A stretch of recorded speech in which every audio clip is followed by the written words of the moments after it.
Kalau bicara Islam kemodernan, hari ini hampir semua orang memahami tentang Islam kemodernan, cara berpikirnya, cara bersikapnya.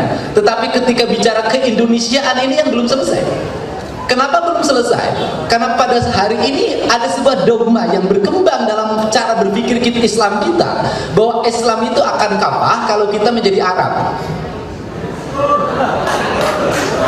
Nah, kalau Islam akan kafah kalau kita menjadi Arab, maka Allah salah mentakdirkan kita menjadi orang Sunda, salah mentakdirkan kita menjadi orang Jawa, salah mentakdirkan kita menjadi orang Bugis Makassar, orang Kalimantan, orang Sumatera, orang Papua, sehingga kita tidak bisa lagi menjadi kafah. Nah, kalau dalam konteks itu, maka konteks keislaman itu bukan pada aspek simbolisasi, tapi konteks keislaman itu pada penyerahan diri. Ketika bicara pada penyerahan diri, ya, kalau bicara penyerahan diri, maka